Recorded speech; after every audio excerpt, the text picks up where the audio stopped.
Maintenant, comment vas-tu enlever ce mur? Toi, un homme. C'est compliqué. Il faut l'intervention de Dieu lui-même.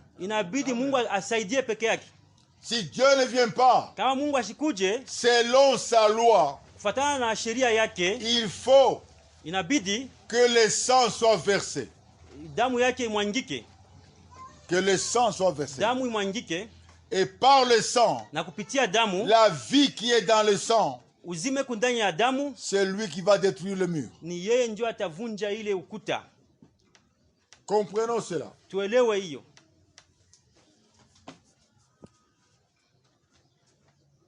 Maintenant, entendons-nous bien, frère. La chute en Éden exigeait le pardon de Dieu pour que l'homme soit encore capable de se tenir devant Dieu. Sinon, cela n'était pas possible. Adam ne pouvait pas se sauver lui-même, ni ses enfants que nous sommes. Personne ne pouvait se tenir devant Dieu. Il fallait que Dieu lui-même intervienne pour que l'homme se redresse et marche devant Dieu. Amen. Vous semblez être très fatigué ce matin. Prêtez vos oreilles bien. Ouvrez votre esprit. Que Dieu aide chacun de nous.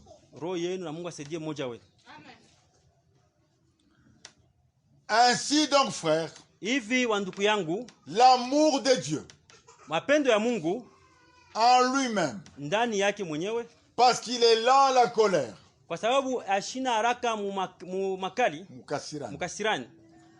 parce qu'il est miséricordieux.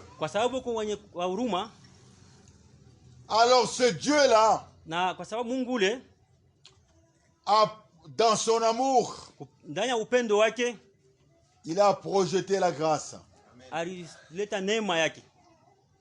Et dans sa grâce, il a vu Jésus pour être le sacrifice qui ôte le péché, qui détruit le mur de séparation, afin que l'homme vive, que l'homme rentre dans la présence de Dieu. C'est pourquoi, frères et sœurs bien-aimés, dans Matthieu 28, 26 plutôt, quand nous faisons la Sainte Seine, souvent nous lisons ce verset-là.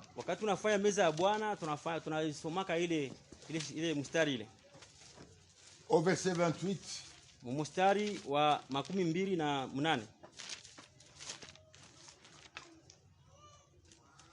prenons d'abord 27, oui.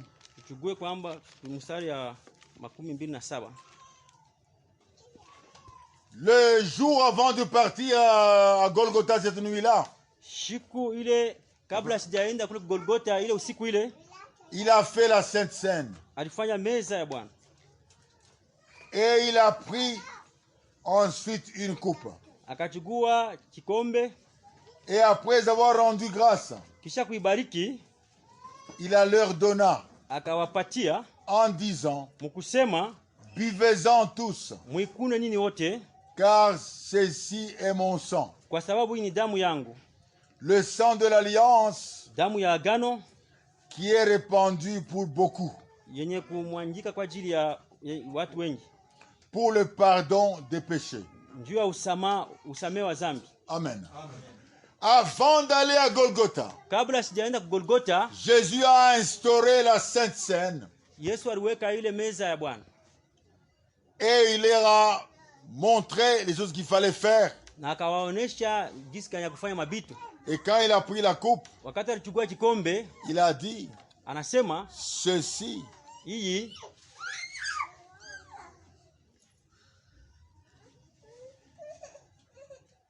Ceci est mon sang. Hii ni damu yangu. Le sang de l'alliance. Damu ya agano. Qui est répandu pour beaucoup. Ile mwandika njia watu wengi. La coupe là qu'il avait à main. Ile kikombe alikuwa nayo mkononi mwake. Ce n'était pas le sang de Jésus. Haikuwa damu ya Yesu. Parce que Jésus n'était pas encore mort. Yesu alikuwa shakufa. Mais il l'a pris. Lakini alibeba symboliquement. Kwa mfano. Et il leur a dit. Na anasema, vous ferez ceci en mémoire de moi. Mtafanyaka hii kwa kunikumbuka. Amen. Amen. Ce qu'il faut ressortir là-bas. Ila tafuta kutosha pale. Le sang de l'alliance qui est versé pour plusieurs. Damu ya agano ile limwangika njoo watu wengi. Et la Bible dit, na Biblia inasema, sans effusion de sang, bila kumwangika kwa damu, il y a point de pardon de péché. Hakuna usamaha wa mazambi. Il fallait le sang de Jésus. Ilibidi paka damu ya Yesu. Pourquoi le sang de Jésus? Kwa nini damu ya Yesu? Il était l'agneau de Dieu. Alikuwa mwana kondoo wa Mungu. Prédestiné avant la fondation du monde. Mwenye kutayarishwa kabla dunia hajaweka msingi. Pour être le sacrifice. Juu ya kuya sadaka. Qui ôte nos péchés. Ya kuondoa mazambi zetu. C'est ainsi que Christ entrant dans le monde. Kwa maana Kristo mkuingia mudunia. Il a dit, alisema, tu n'as voulu ni sacrifice ni offrande. Au kutafute ata sadaka ama matoleo. Mais tu m'as formé un corps. Lakini ulifanya mwili. On lui a formé le corps. Walimfanya mwili. Pour qu'il devienne lui. Njoo kwa yeye. Le sacrifice valable, le seul et l'unique qui peut ôter le péché du monde. Sadaka inastahili na moja tu. Capable d'enlever le péché du monde. Ainsi donc, frères et sœurs, quand Jésus mourait ce jour-là à Golgotha, c'était pour verser le sang de l'alliance. Parce que dans ce sang-là, il y avait la vie, laquelle vie ôte le péché. Alléluia. Seule la vie de Jésus, qui était en lui dans son sang, c'est le Saint-Esprit. C'est cette vie-là qui fait l'expiation. Cette vie-là, si vous la recevez en vous, elle purifie votre conscience des œuvres mortes. Alléluia. Est-ce que l'Église comprend? Vous dormez, vous n'écoutez pas. Frères et sœurs, entendez bien ces choses. C'est la vie qui est dans le sang qui fait l'expiation de péché. Uzima iko ndani ya damu iko naondoa zambi zetu. Maintenant, frère, la vie qui était en Jésus, c'était le Saint-Esprit. C'est pourquoi le Saint-Esprit est la promesse à l'Église, à tous ceux qui sont appelés de Dieu. Cette vie-là doit venir sur eux.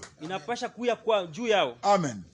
Quand il vient sur vous, c'est la vie de Jésus qui vient sur toi. Et là, votre conscience, il enlève les choses mauvaises du monde. Il vous donne la nouvelle vie. Et vous vivez maintenant une vie sainte, comme Jésus avait vécu. C'est oui, amen. L'expiation est une chose réelle. Christ est mort en réalité. Et si nous le recevons comme Sauveur et Seigneur, rien à faire. La vie qui était dans son sang vient sur nous comme preuve que nous sommes purifiés par le sang de Jésus. Est-ce que l'Église comprend? Ça vous passe par la tête. Mais que Dieu aide chacun de nous. Bien-aimés frères et sœurs, prenons Ephésiens, verset 7.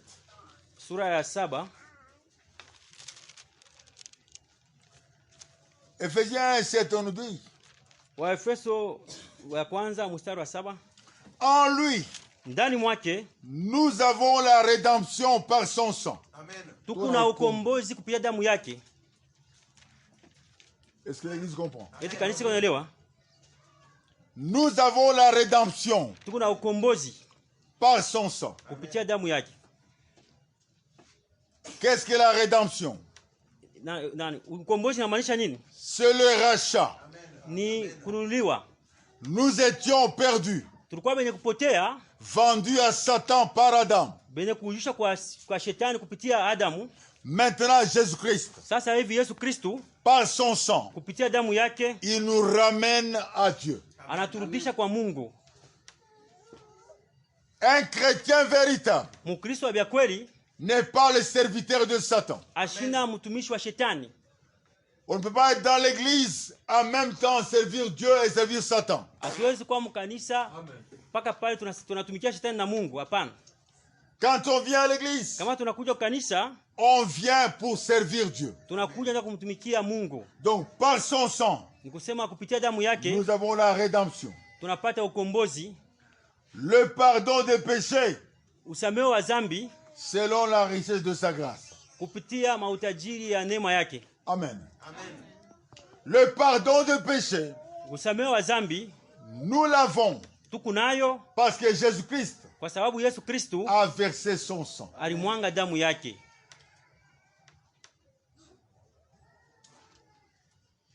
Dans Acte 2:38, Matendo ya Mitume sura ya 2 mstari wa 38, là il est écrit, pale inaandikwa, repentez-vous, tubuni, et que chacun de vous na mmoja wenu soit baptisé au nom de Jésus-Christ, abatizwe mjina la Yesu Kristo, pour la rémission de vos péchés, njoo ya usamaha wa madhambi zenu, et vous recevrez na mtapokea les dons du Saint-Esprit. zawadi ya Roho Mtakatifu. C'est clair? Ni ukweli. Lorsque vous prenez le baptême au nom de Jésus-Christ, wakati mnachukua ubatizo mjina la Yesu Kristo, Dieu vous accorde le pardon de vos péchés. Mungu anampatia usamehe wa dhambi. Parce que vous avez accepté le salut que Dieu vous a donné. Kwa sababu mlitika ile wokovu Mungu alimpatia.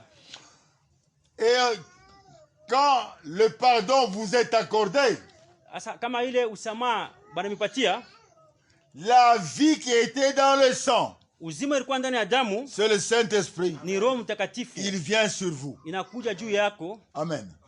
C'est lui qui fait l'expiation. C'est lui qui a le Saint-Esprit. Sa vie change. Ce n'est pas lui qui vit, c'est Christ qui vit en lui. Le Saint-Esprit, c'est la vie même qui était en Jésus, avec tous les attributs qui étaient en Jésus. Ça vient en vous. Maintenant, comment les chrétiens d'aujourd'hui, comment peuvent-ils se dire chrétiens, mais ils vivent différemment, ils manifestent des choses différentes?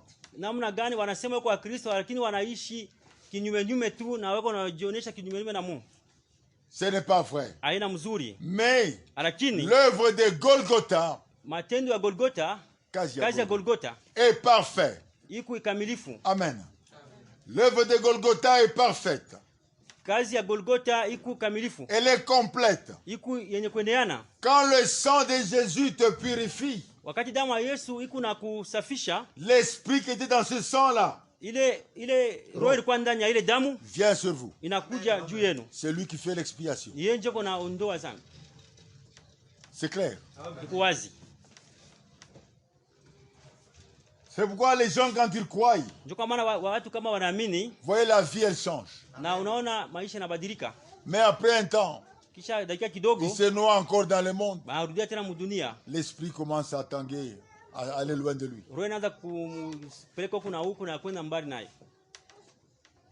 Par le sang de Jésus-Christ, dans Romains 5, verset 9,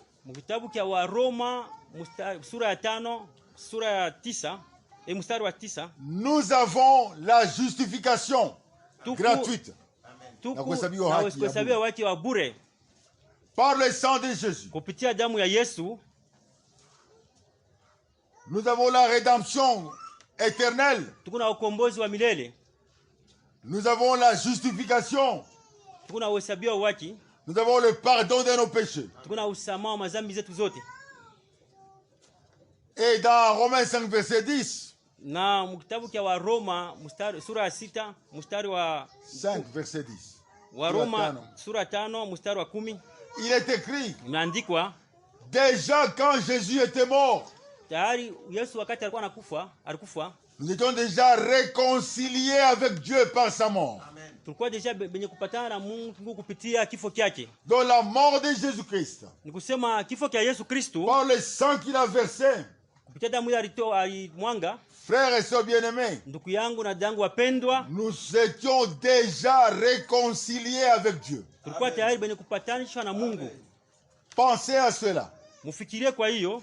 Pendant que Jésus mourait. Wakati Yesu alikuwa anakufa. Dans Romains 5. Mkitabu cha Roma 5. Au verset 6. Mstari wa 6. On dit que au temps marqué. Wanasema wakati yenye ikustahili. Fixé par Dieu lui-même. Yenye kuwekwa na Mungu mwenyewe. Jésus était déjà mort pour les impies. Yesu alikuwa kufaka tayari njua mabaya. Njua bantu mabaya. Njua batu mabaya. En ce temps-là déjà. Mwile wakati ile. On était déjà réconciliés avec Dieu. Tulikuwa benye kuunganisha deja tayari na Mungu. Nous on ne savait pas. Mais il avait déjà fait. En ce temps-là, par son sang, on était déjà pardonné devant Dieu. On ne le savait pas. Maintenant, frères bien-aimés, si nous pouvons comprendre que Jésus-Christ est notre sauveur, parce que dans ce temps marqué déjà là-bas, il était déjà mort pour nous. Et son sang était versé pour nous. Et nous étions déjà pardonnés, rachetés, réconciliés avec Dieu, justifiés devant Dieu. En ce temps-là. Et quand maintenant nous croyons en lui, nous le recevons lui comme sauveur. C'est parce qu'il a tout accompli pour nous. Amen. Et ce qu'il a fait pour nous, c'est pour nous ramener à Dieu. Afin que l'homme se tienne encore devant Dieu. Comme Adam était devant Dieu avant la chute. Par la justification et le pardon des péchés. Frères et sœurs, nous nous tenons devant Dieu purs et saint, comme si on n'a jamais péché. Amen. C'est pourquoi Jésus est dans les cieux maintenant, intercédant avec son sang pour nous, afin que nous puissions être purs au devant de Dieu. C'est oui, amen. Le pardon de Dieu nous ramène aujourd'hui dans sa présence. Alléluia. Par le pardon de Dieu, nous avons accès auprès du trône ce matin. Alléluia. Lui, Jésus-Christ, selon 1 Corinthiens 1, verset 30, il a été fait pour nous sanctification, justice, sagesse et rédemption. Lui, pour nous, devant Dieu, il est toutes ces choses-là. Ainsi aujourd'hui, quand nous croyons en lui comme sauveur, c'est parce que lui, il englobe tous les plans du salut pour moi.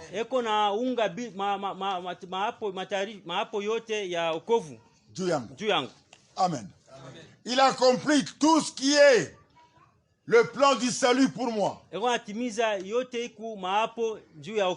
pourquoi il est le sauveur. Parce qu'il a tout fait. Nous devons croire. Nous devons croire qu'il a tout fait. Il a obtenu pour nous une rédemption éternelle. Nous sommes rachetés, frères, pour l'éternité. Parce que lui a tout accompli. C'est pourquoi, frères et sœurs bien-aimés, parce qu'il est là-haut maintenant, intercédant pour nous. Pourquoi vivrions-nous dans le péché? Pourquoi marcherions-nous dans la désobéissance? C'est la mauvaise compréhension des choses divines. C'est oui, amen. Si nous comprenons mal les choses divines, nous marcherons comme le monde marche, croyant qu'on est chrétien, mais pendant qu'on ne l'est pas. Un chrétien véritable aujourd'hui est en communion avec le ciel. Là où Christ se trouve, et il est attaché aux choses d'en haut. C'est ce que la Bible dit. Ça doit être comme ça, frère. Mais les gens aujourd'hui, l'Odyssée est lourd. Les gens s'attachent plus. Zaidi, là, les gens s'accrochent avec chaleur. Alléluia. Que Dieu nous aide. Frères et sœurs bien-aimés, dans Actes chapitre 10, verset 43,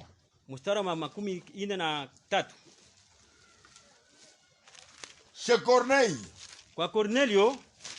Pierre était là.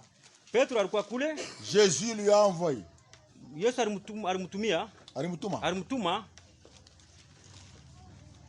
Quand il est arrivé là-bas, il a commencé à parler. Il n'a pas parlé beaucoup. Même pas 5 minutes. Mais au verset 43, il dit, tous les prophètes rendent de lui le témoignage que quiconque croit en lui reçoit par son nom le pardon des péchés. Amen. Le Seigneur Jésus-Christ, lorsque nous croyons en lui, nous le recevons en nous. Dieu nous accorde le pardon de tous nos péchés. Parce que Christ, il est le sauveur du monde. Il est mort au temps marqué. Il a versé son sang au temps marqué. Il nous a réconciliés avec Dieu. Il nous a justifiés déjà. Il nous a pardonné déjà. Quand nous croyons en lui, nous recevons la grâce que Dieu nous donne. Amen. Le pardon de tous nos péchés que Christ a accompli. Église, croyez cela. Croyez en Jésus-Christ comme votre sauveur. Parce qu'il a tout accompli. Alléluia. Car Dieu a tant aimé le monde. Il a donné son Fils unique. Afin que quiconque croit en lui ne périsse point, mais qu'il ait la vie éternelle. Maintenant, frères et sœurs bien-aimés, dans Apocalypse 5 que nous avons lu, retournons-y un tout petit peu.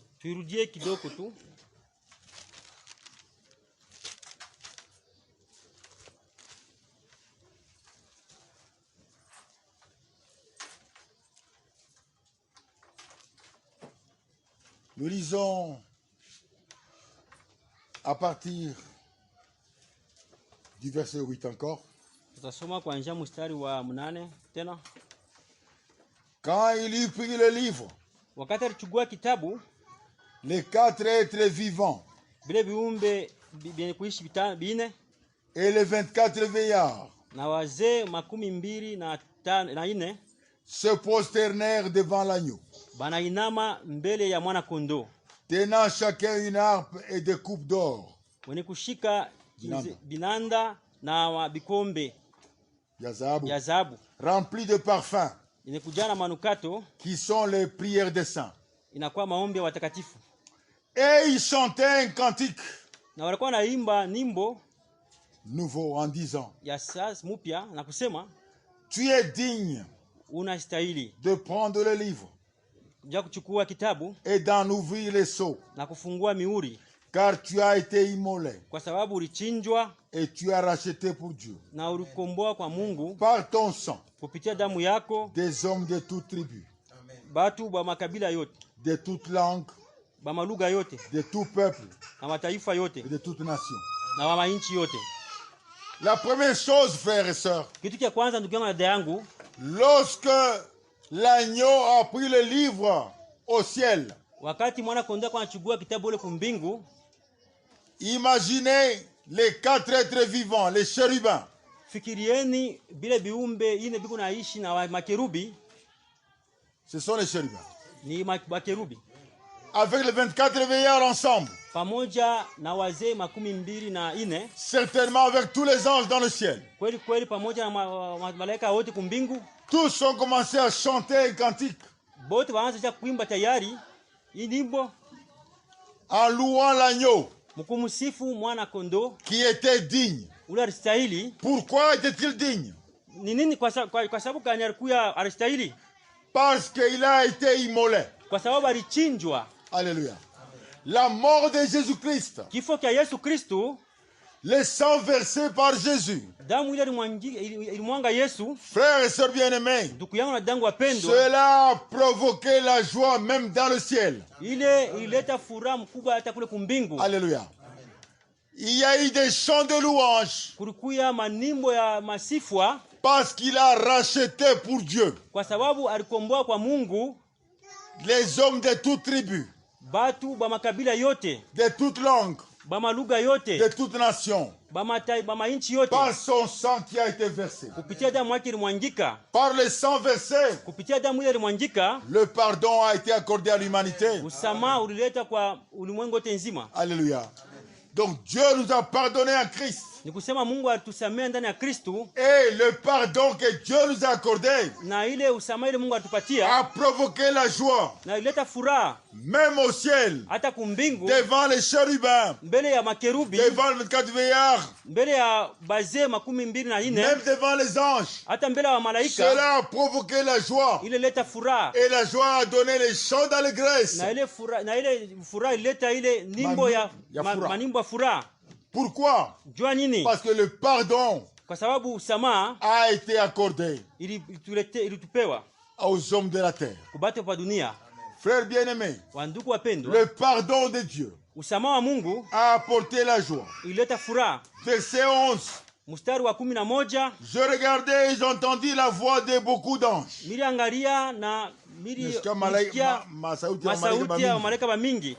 Autour du trône.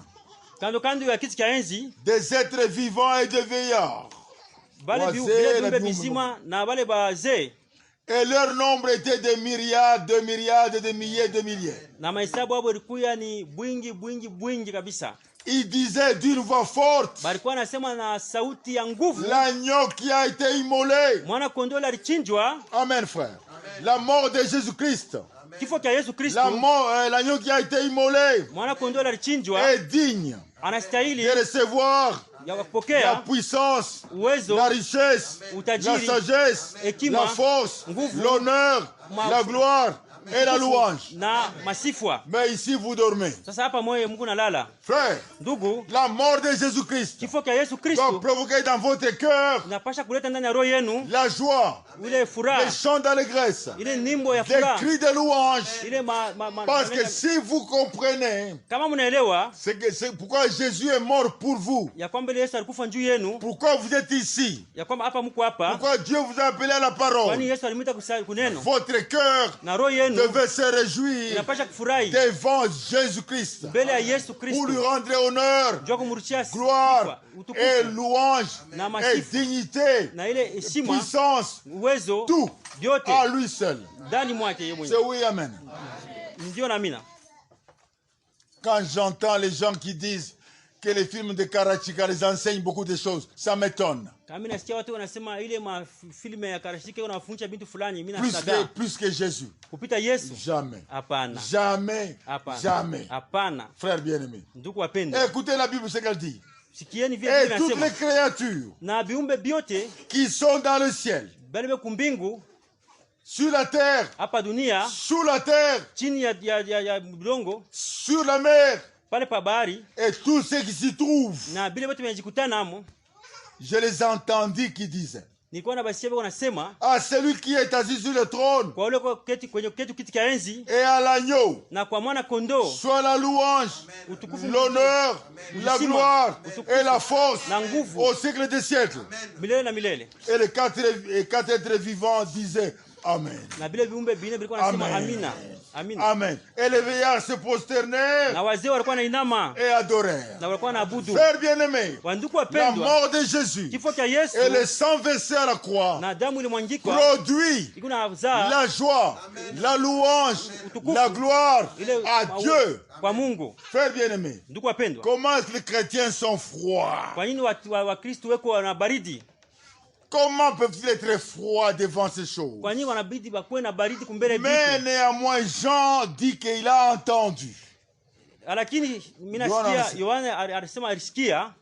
Les êtres vivants, les vieillards, les myriades des anges, les créatures qui sont dans les cieux, les créatures qui sont sur la terre, sous la terre, sur la mer et dans la mer, tous rendaient gloire, honneur, louange, puissance à l'agneau parce qu'il a été immolé. Frère, le pardon de Dieu par le sang de Jésus-Christ, si tu ne le comprends pas, c'est grave. Alléluia. Nous devons le saisir. C'est la mort de Christ. C'est le sang de Christ qui a fait qu'aujourd'hui, nous avons le droit de nous tenir devant Dieu, prendre ce livre et proclamer la parole et de vivre dans ce monde avec une vie différente. Et notre vie doit proclamer la gloire, la louange, la sainteté à l'éternel. C'est vrai, frère. Christ est dans le lieu très saint pour le moment. Il est là parce qu'il ne veut pas que tu puisses périr. Alléluia. Pour que personne ne périsse. Ainsi donc mes frères, par le sang versé, nous avons le pardon. Et par ce pardon, sa vie vient à nous. Avez-vous le Saint-Esprit? Est-ce que vous l'avez? Si vous l'avez, c'est que le sang de Christ vous a purifié. Et si vous a purifié, votre conscience doit chasser tout ce qui est mauvais et s'attacher à Dieu pour le servir. C'est oui, amen, frère.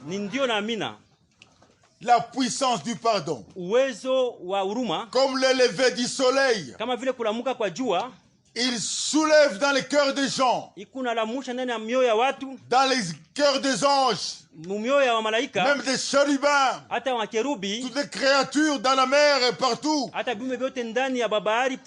joie, des cris de louange,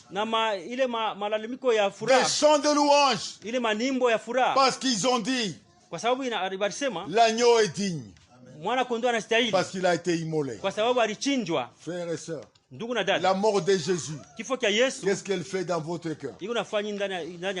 Qu'est-ce que vous comprenez de la mort de Jésus? C'est une histoire ou bien une vie?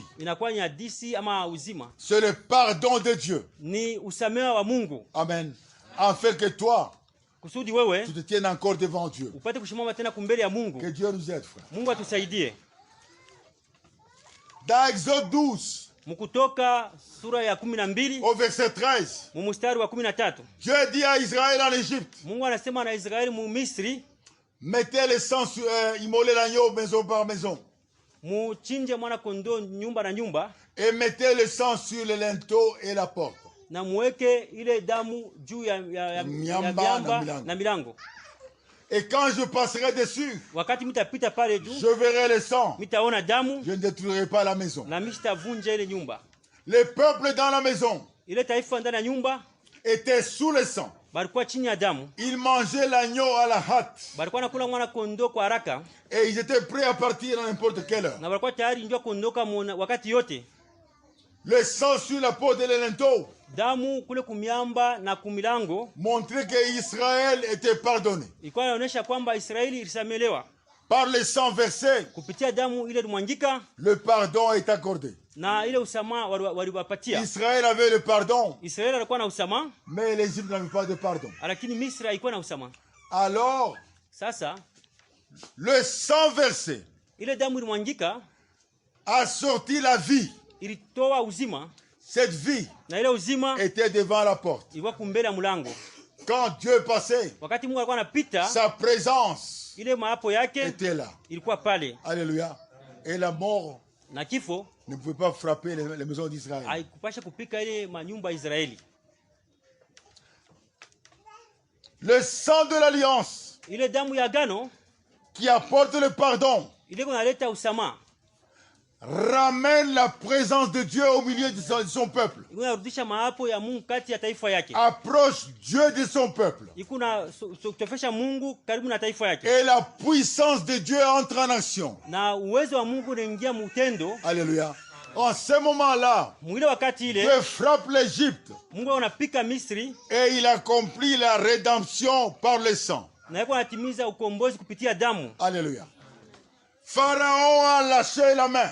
Pharaon aliwaachilia. Il dit à Israël, sortez. Anawaambia Israeli, ondokeni. Prenez tout ce qu'il vous faut, partez. Chukue vile vyote vinavistahili muondoke. Qu'est-ce que c'est? Inasema nini? La puissance de Dieu uwezo wa Mungu est entrée en action. Iliingia katika tendo. Parce que le sang a été versé. Kwa sababu damu ilimwangika.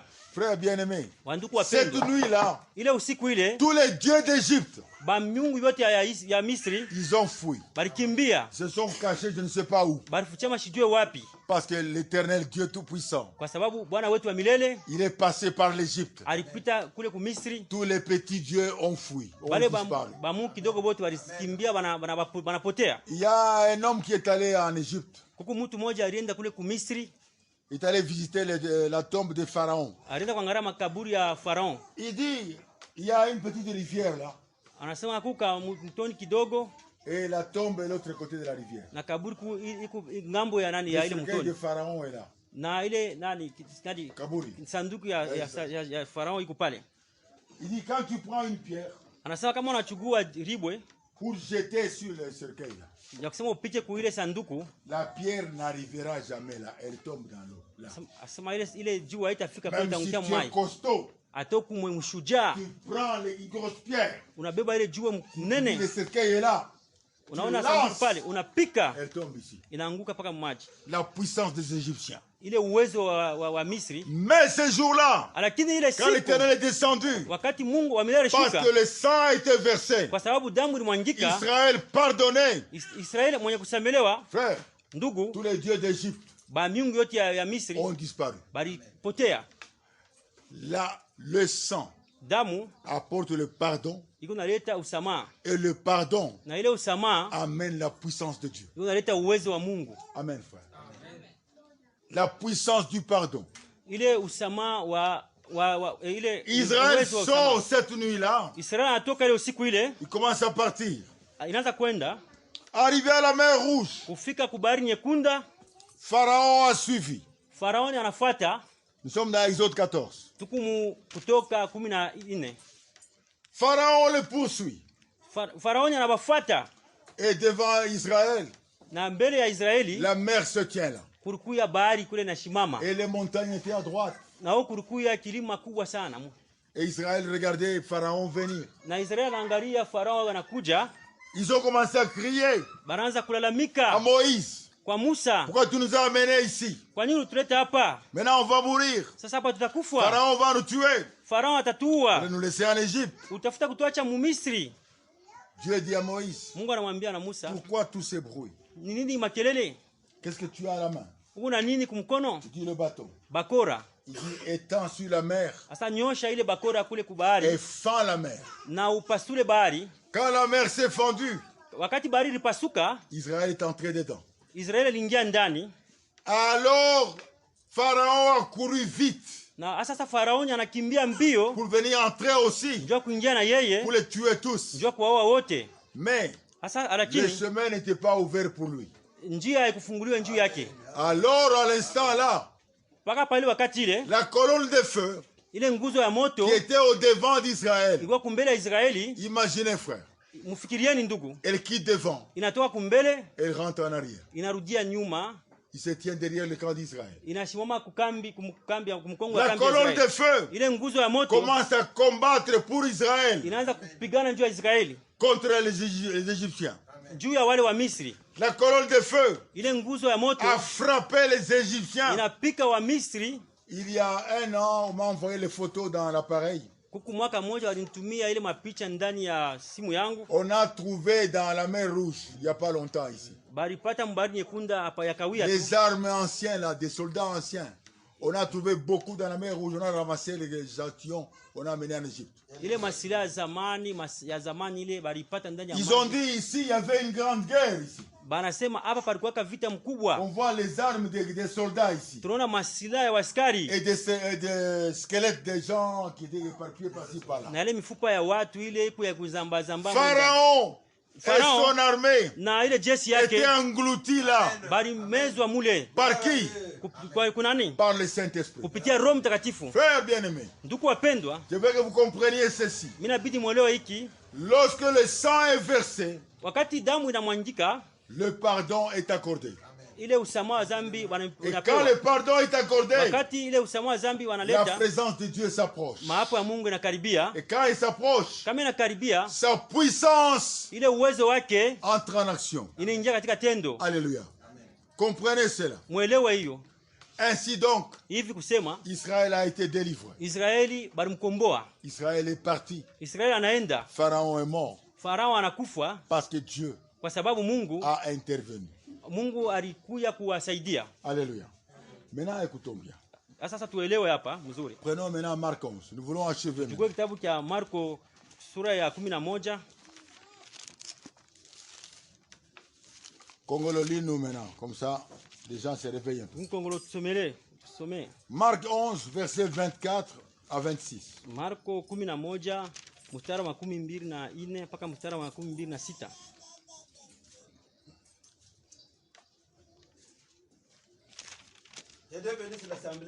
Amen. Nous lisons les Écritures de Marc 11 verset 24 à 26. 24. C'est pourquoi je vous dis, tout ce que vous demanderez en priant, voyez que vous l'avez reçu. Vous le verrez s'accomplir. Kwa maana mimi nawaambia kile kote mnaomba ndani ya imani, muamini kwamba msha kuipata na mtaona inatimizika. Continue. Jusqu'à 26 papa. 25.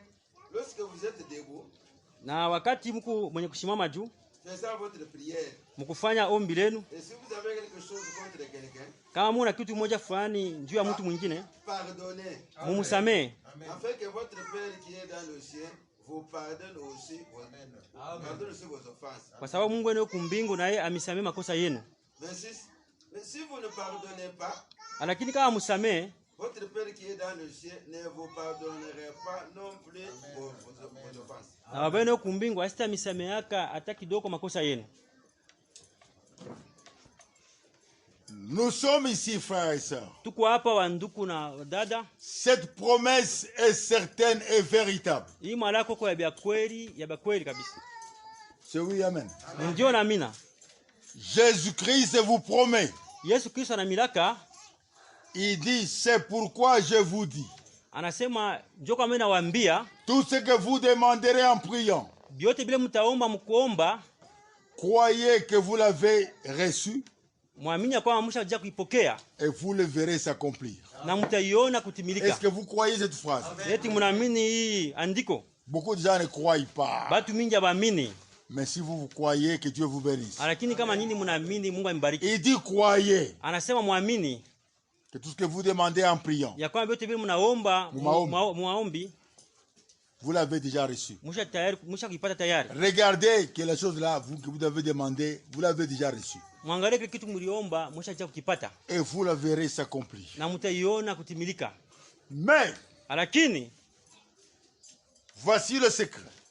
Tazameni sasa ile siri. Lorsque vous êtes debout faisant votre prière, wakati mko beje kushimama mkufanya maombi yenu, si vous avez quelque chose contre quelqu'un, kama una kitu moja fulani njoo ya mtu mwingine, pardonnez, umusamee, afin que votre Père qui est dans les cieux vous pardonne aussi vos offenses. Kwa sababu Mungu wenu kumbingu amesamee makosa yenu.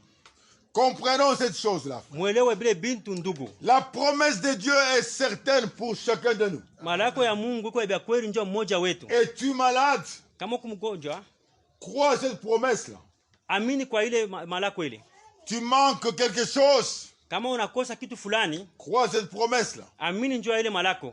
Tu as besoin de n'importe quoi? Kama lazima na kitu fulani, crois cette promesse-là. Amini tu kwa ile malako. Jésus n'a jamais menti. Yesu asialandaka ta. Cette promesse elle est oui et amen. Ile malako ni ya kweli na amina. Maintenant pour l'obtenir cette promesse, sasa njoo kuipata ile malako, le pardon des autres, usamaha wa wengine, nous approche de Dieu. Iko natukaribisha mbele ya Mungu. Et sa présence vient auprès de nous. Na maapo yake inakuja kwetu.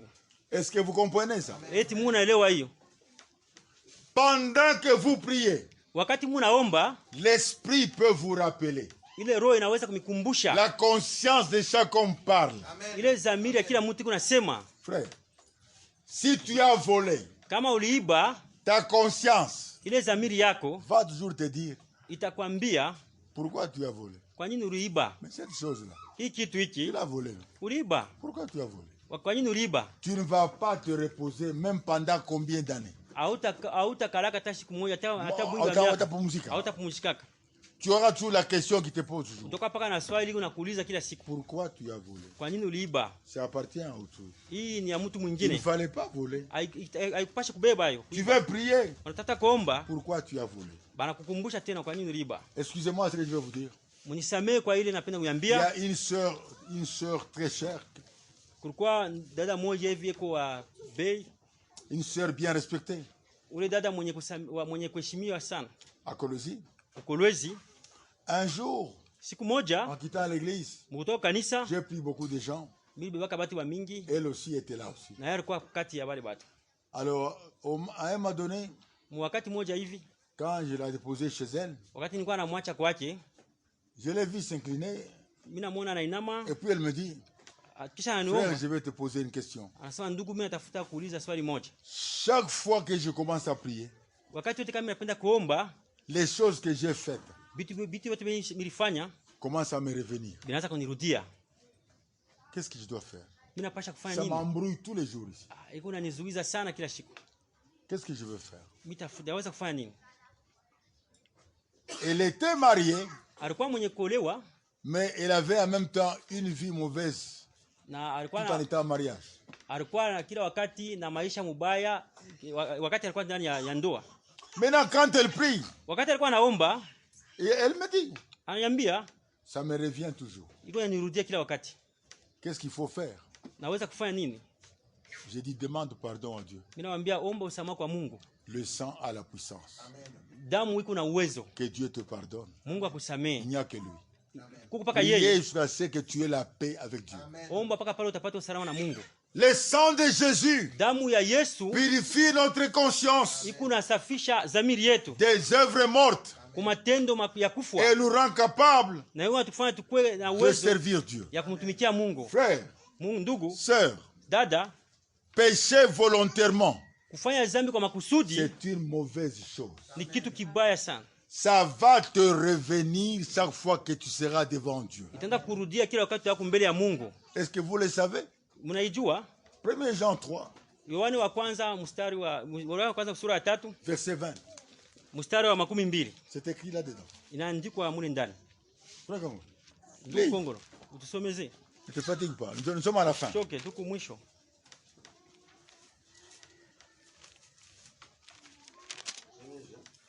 3, verset 20 à 21. Lisez d'abord ça et puis nous continuons. Mes soeurs et mes frères, écoutez-moi bien. Verset 20 à 21. Ah. Bien-aimé, notre cœur ne nous condamne pas. Si notre cœur ne nous condamne pas, kama roho yetu haituhukumu, nous avons de l'assurance devant Dieu. tuko na uhakikisho mbele ya Mungu. 22. Quoi que ce soit que nous demandions, hata hii magharibi tuko naomba, hata hivi tunaweza kuomba, nous le recevons de lui. tuko napokea kwake, parce que nous gardons ses commandements, kwa sababu tuko nashika amri yake, et que nous faisons ce qui lui est agréable. na tuko nafanya vile biku bizuri.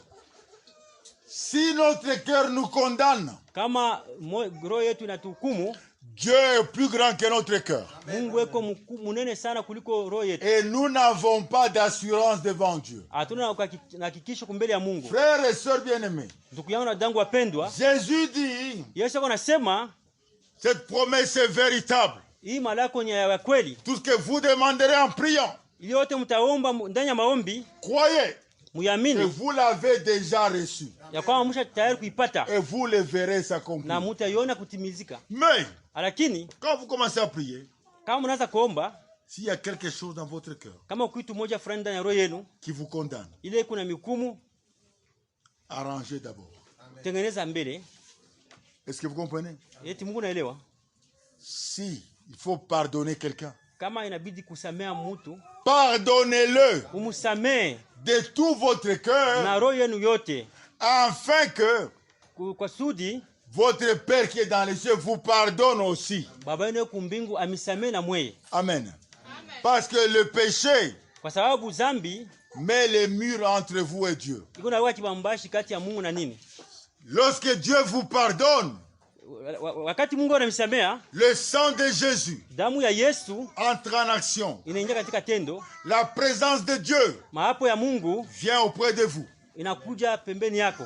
Vous voyez la chose? Mnaona kitu? Et si Dieu vient près de vous, kama Mungu anakuja pembeni yako, la chose que vous avez demandé, kile kitu uliomba, Dieu va la créer pour vous, il va vous la donner. Mungu atakiumba juu yako wewe, anakupatia. C'est oui, amen. Ni ndio na amina. Mais si vous refusez de pardonner, lakini kama mnakataa kuhurumia, Dieu vous regarde.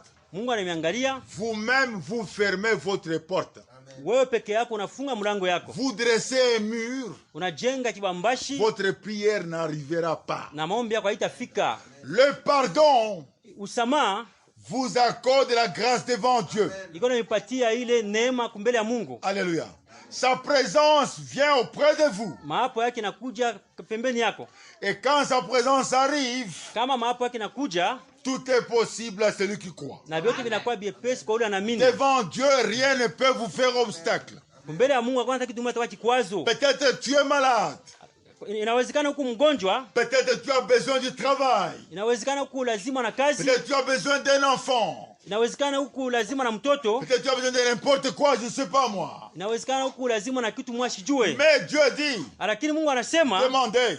Ombeni. Et vous recevrez. Na mutapewa. Ce que vous demandez en priant. Na vyote mtaomba ndani ya maombi. Muamini que moi Dieu je vais donner. Ya kwamba mimi Mungu mitaleta. Vous l'avez déjà reçu. Na musha tayari kuipata. Vous le verrez s'accomplir. Na mtaiona inatimizika. Mais ce que je vous demande. Lakini ndio namiomba. Si quelque chose contre quelqu'un. Kama kitu fulani na mtu mwingine. Pardonnez. Umsamee. Frère. Ndugu. C'est là où je voulais arriver avec ce problème. Njoo kwa nilipenda kufika na hii maneno. Laissez-moi vous dire. Acheni niambie. Le pardon Usama nous fait accorder toutes les choses auprès de Dieu. Inafanya ya kwamba tupate kitu kyote pembeni ya Mungu. La Bible nous demande Biblia inatuomba de pardonner aussi comme le Seigneur nous a pardonné. Kusamea kwa kufuatana vile Bwana anatusamea. Ça vous coûte quoi? Inamiomba nini? Vous avez la colère dans votre cœur contre votre frère ou bien votre sœur. Uko kishilani ndani ya roho yako kujua mtu mwingine wala ndugu yako wala dada yako. Même une femme contre son mari. Hata mwanamke juu ya mume wake. Même le mari contre sa femme. Hata bwana juu ya mke wake. Ça va vous amener où? Itamipeleka wapi? Dieu dit, Mungu anasema, avant de venir à moi, kabla ya kuja kumbele yake, pardonnez d'abord. Usamea mbele. Alors vous verrez le chemin où venir chez moi. Na mtaona njia ya kwenda kwangu. Si vous ne pardonnez pas, kama usamee, vos prières sont zéro. Maombi yenu itakuwa ni zero. Vous faites du bruit. Munafanya makelele. Est-ce que l'église comprend? Eti kanisa unaelewa? Ici c'est la vérité absolue, je vous le dis. Hapa ni ukweli wa bila kuchanga. La chose est réelle. Na kitu ni cha kweli. Surtout dans nos maisons. Lazima zaidi na manyumba yetu. Il y a des problèmes dans nos maisons. Kukuma mambo mingi sana manyumba yetu. Frères et sœurs, dada na ndugu, tu vas prier le soir. Utaomba magharibi. Mais pendant la journée, lakini mkati ya usiku, vous vous êtes tiraillés. Mulikosana. Il faut d'abord arranger. Inabidi kutengeneza. Afin que votre prière passe. Kusudi maombi yenu ipite. La puissance du pardon. Ile uwezo wa usamaha. Le pardon vous apporte les résultats à votre problème. Ile usamaha iko nimpatia uwezo kwa mambo yenu yote. Alléluia. Est-ce que vous croyez cela? Eti munaelewa hiyo? Laissez-moi vous le démontrer. Acheni nionyeshe hiyo. Ce verset est véridique, il est véritable. Hii mstari iko ya kweli na ya kweli kabisa. Moi j'ai été à l'hôpital de Colosie un jour en train de prêcher. Nilikuwa kwa hospitali ya Kolwezi, nilikuwa nahubiri. Une maman nous a vu. Mama moja alituona. Il nous amène dans la salle où il y avait sa fille. Anatupeleka ndani ya sali mule mlikuwa mtoto yake, binti wake. Une fille de 18 ans. Ule binti wa miaka 18. Mais elle avait la rougeole. Lakini alikuwa na ile kantembele. Imaginez. Fikirieni. Une fille de 18 ans. Ule binti wa 18. Avec une rougeole terrible. Alikuwa na ile kantembele ya nguvu sana. Les yeux rouges comme un pigeon. Macho nyekunda kama vile njiwa. La fièvre est très forte. Ile maungu moto sana. Sa mère tremblait. Mama yake alikuwa anatetemeka. Elle dit je ne comprends rien. Anasema mishelewe kitu. Quand vous venez prier pour les malades. Wakati kasa vile mnakuja kuombea wagonjwa. Priez aussi pour ma fille. Muombe binti wangu. Nous arrivons devant la fille. Tunafika kumbele ya ule binti. On la réveille, il s'assoit un peu. Banamulamusha anakaa kidogo. Tu sens son corps très chaud. Tunaangalia mwili yake kuya moto sana. Alors, c'est moi qui devais exhorter là-bas. Ilikuwa ni mimi nitakiwa nionye. L'esprit m'envoie. Roho inanisukuma pour parler de ça. Njoo kusema ya jua hili kwa ajili ya hiyo. Je dis à la fille. Ninamwambia ile binti, si tu as quelque chose contre quelqu'un, kama kuna kitu moja fulani njoo mtu mwingine, pardonner. Samea. Et Dieu va te guérir maintenant même. Na Mungu atakuponesha sasa hivi kabla sijaomba. La fille me regarde. Ule binti ananiangalia. Sa mère me dit. Mama yake ananiambia. Papa, je te coupe pas la parole. Baba ameshukate kwanza sauti. Ma fille ici. Huyu binti unaona. Hier. Jana. Les enfants du voisin. Batoto ya jirani. L'ont appelé chez eux. Balimuita kwabo.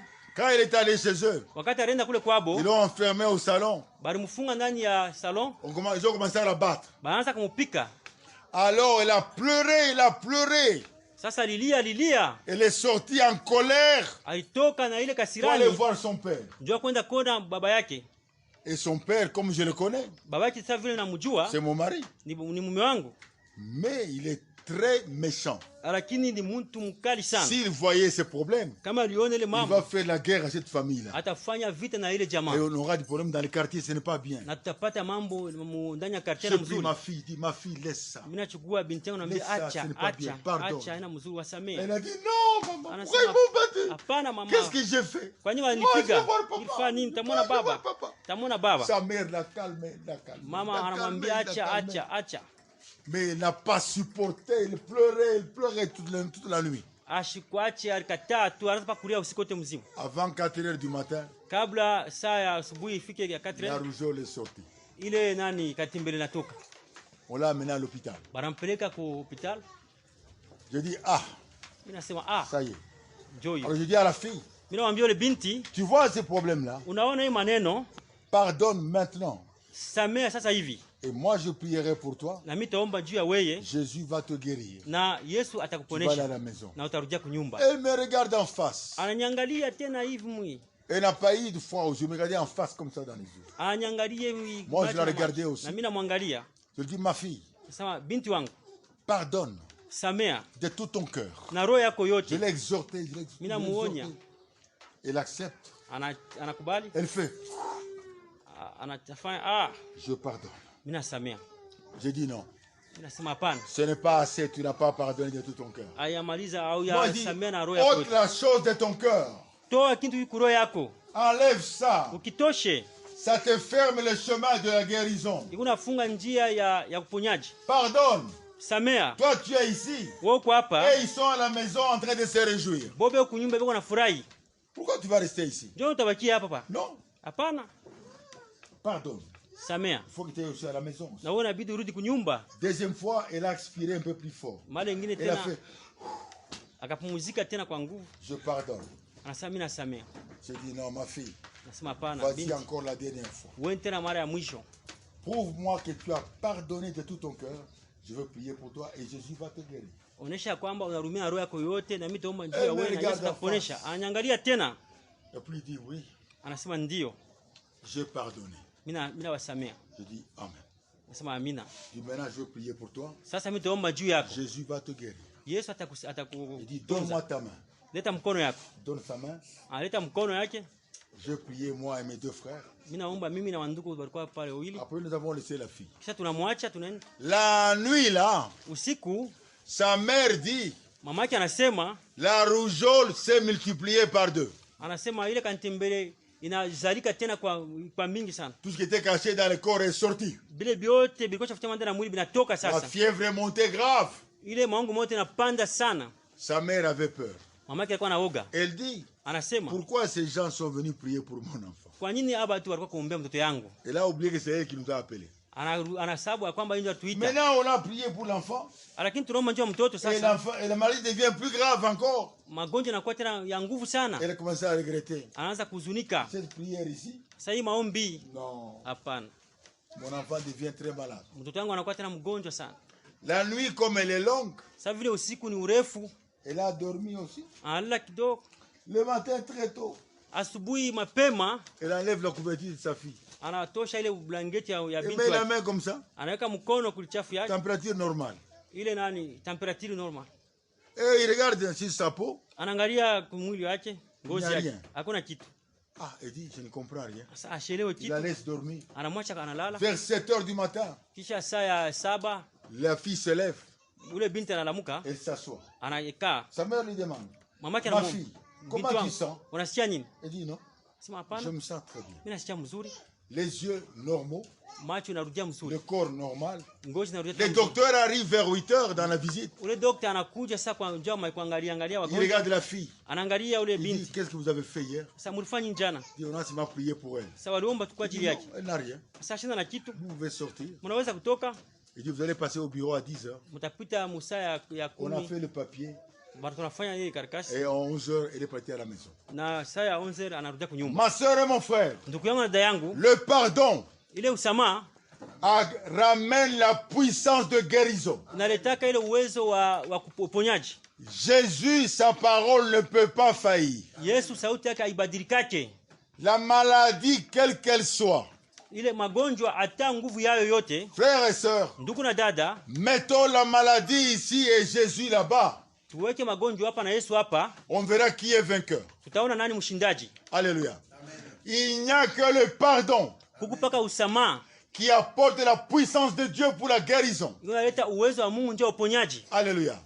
C'est beaucoup de cas que j'ai vus, je ne peux pas en parler, on n'a pas le temps ici. Misha kona ile magonjwa mingi shina na hatuwezi kusema hapa chini na wakati. Ile mambo ya vile nizokiona mingi. Une autre femme, j'en parle un tout en bref, je coupe tout en bref. Mama mwingine mimi nasema izatu kidogo nikate. Paralysé tous les corps.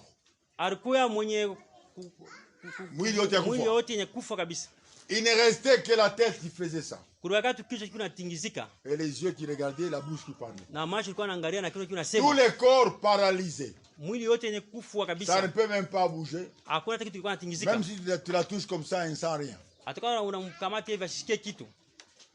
J'ai trouvé son pasteur là, de son église. Il la tenait sur le corps. Tous les corps. M'a dit, qu'est-ce que tu fais? Il dit non, il faut essayer de ranimer. Moi, dit non. Elle est malade. Pasteur, laissez-moi aussi un peu la place. Je voudrais se prier un peu. Il me laisse la place. Je dis à la femme, Véro. Elle s'appelait Véro. Je dis, as-tu un problème avec quelqu'un? Elle dit non. Je n'ai rien contre personne. Je n'ai aucune dette de quelqu'un.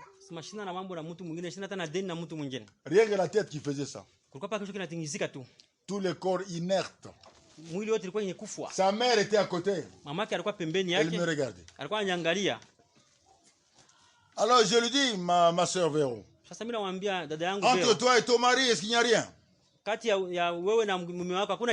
Il dit, il n'y a rien. Moi je dis, regarde bien. Parce que je vais prier pour toi. Jésus va te guérir. Mais ouvrez les chemins. Il n'y a que le pardon qui va t'accorder la guérison. Alors elle réfléchit. Elle me dit ceci. Si je quitte l'hôpital, je vais porter plainte à mon mari, on va casser le mariage. Je lui dis, dans l'état où tu es ici, tu penses quitter, aller accuser ton mari au parquet. Mais tu peux mourir tel que tu es là. Tu ne bouges pas. Tout le corps est foutu. Il reste que ça. Si ceci aussi s'immobilise, alors je l'ai exhorté un peu. Elle m'a ouvert le cœur. Elle m'a dit les choses que son mari lui fait. Alors je lui dis, c'est là le problème maintenant. C'est là où le démon est assis. Maintenant je te demande de pardonner ton mari. Ma soeur, je vous l'ai dit, mon frère. Pardonner. Pardonner n'est pas facile.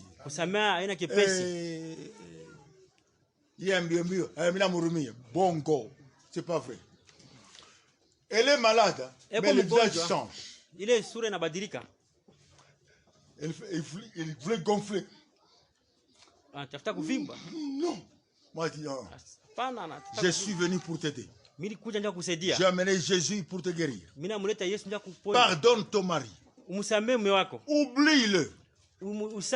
Tu es ici. Lui, il se réjouit. Tu vas mourir. Il va se marier à une autre. Où est le problème? Pourquoi tu vas mourir? Dieu veut que tu vives. Pardonne-le. Oublie cette histoire. Sois guéri. Et va à la maison. J'ai parlé beaucoup. Alors il m'a compris. Elle dit, oui, je pardonne. Je dis, ma soeur, vas-y encore. Parle-moi de tout ton cœur. Que tu as pardonné. À la fin, elle dit, oui, je pardonne. Troisième fois, je dis, maintenant, je vais prier pour toi. Et Jésus, mon Seigneur, va te guérir. J'ai prié pour elle. Quand j'ai terminé, l'Esprit me dit, c'est fini. Tu peux partir. Je dis à sa mère, je dis, maman, ta fille va guérir. Et moi je pars. Sa mère me regarde. Mama yake ananiangalia. Mimi natoka. 3 jours après, il a quitté l'hôpital. Siku 3 baadaye anatoka hospital. Elle m'a dit, ananiambia, après-midi, après ma prière, Magharibi, elle s'est levée. Alisimama. Elle s'assoit sur le lit. Anaikaa kukitanda. Elle demande à sa mère à manger. Analomba chakula kwa mama yake. Sa mère croyait, comme on dit chez les Noirs, que Dieu maintenant elle veut partir. Sa mama yake alikuwa anaamini kwamba sasa hivi anasema kwa watu wote kama mtu analomba chakula yuko mgonjwa sana hasa anataka kwenda. Sa mère a donné à manger. Mama yake anampatia chakula. Elle a mangé, elle a mangé, elle a mangé. Anakula. Vers 18h. Kisha saa ya elle s'est mise debout. Anasimama. Elle est sortie dehors. Anatoka nje. Sa mère l'a accompagne. Mama yake anaanza kumfuata. Ils ont fait le tour. Banazunguka. Après ils sont revenus dans la salle. Kisha wanarudia ndani ya salle. 3 jours après. Kisha siku 3. Le docteur a dit. Docteur anasema, je n'ai rien fait. Parce que je n'ai rien compris. Na sikuelewe kitu. Mais elle est guérie. Lakini anapona. Elle peut partir à la maison. Anaweza kwenda kunyumba. Et elle est sortie. Na anatoka. Ma sœur et mon frère. Ndugu yangu na dada. Laissez-moi vous le dire. Acheni niambie. Notre guérison. Uponyaji. Nous les croyants. Shie baaminifu. Tiens à cette chose-là. Inakalaka unashika kui bintu hivi. Amen. Soyez prêts à pardonner. Mkwe tayari ndio kusamea. C'est le pardon. Ni usamaha qui amène Dieu auprès de vous. Inaletaka Mungu pembeni yetu. Est-ce que vous comprenez? Eti munaelewa? Si vous ne pardonnez pas aux autres, kama amusamee watu wengine, Dieu ne vous pardonne pas. Mungu asitamirumiaka. Et le mur se dresse entre toi et Dieu. Na kibambashi kinajijenga kati ya wewe na Mungu. Même si 10 000 viennent prier pour toi. Hata bantu 10,000 wanakuja kuomba kwa ajili yako. Même frère Branham qui avait le don de guérison vient prier pour toi. Hata ndugu Branham alikuwa na ile zawadi ya uponyaji na kuomba juu yako. Ça ne passera pas. Haitapita. Parce qu'entre toi et Dieu il y a un mur. Kwa sababu kati ya wewe na Mungu peko kibambashi. Dieu ne saura pas mettre sa main pour te toucher. Mungu hastaweza kuweka mkono wake njoo akuguse. Il n'y a que le pardon. Kukupaka usamaha. Qui amène la puissance de guérison. Njoo inaleta ile uwezo ya uponyaji. Est-ce que l'église comprend? Eti kanisa unaelewa? Est-ce que l'église comprend? Eti kanisa unaelewa? Beaucoup de fois les gens arrivent. Wakati mingi watu wanakuja. Nako tuju niombee kwa Mungu. Pendant qu'il est malade. Wakati kwa mgonjwa. Comme ça là à l'aise là. Anakuja anasema tu hivi. Un malade vrai. Mgonjwa wa kweli dira au médecin, atamwambia mganga, je me sens pas bien. Mimi sisikie vizuri. Mon corps fait ça, fait ça, fait ça. Mwili wangu unafanya hiki na hiki. Mimi nakuja. Prie pour moi. Uniombee. Que Dieu me guérisse. Kwa kusudi Mungu voilà comment est-ce qu'on parle. Je viens. Prie pour moi. Que Dieu me guérisse. C'est comme ça qu'on demande. Et votre foi doit s'exprimer. Et quand votre foi s'exprime, Dieu va agir. La guérison viendra certainement. Est-ce que vous croyez cela?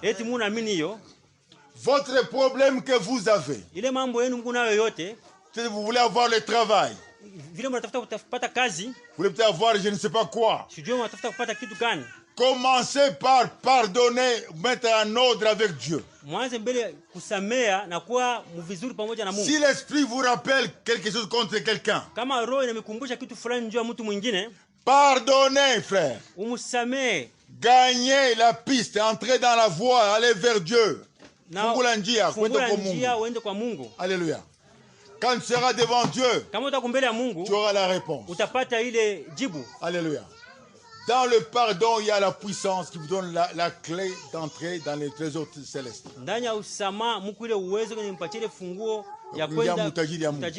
Alléluia. Et Dieu vous bénira. Est-ce que l'église comprend? Je vais arrêter là-bas parce qu'il est midi moins 5. C'est que je veux que l'église comprenne. Dieu nous a pardonné en Christ.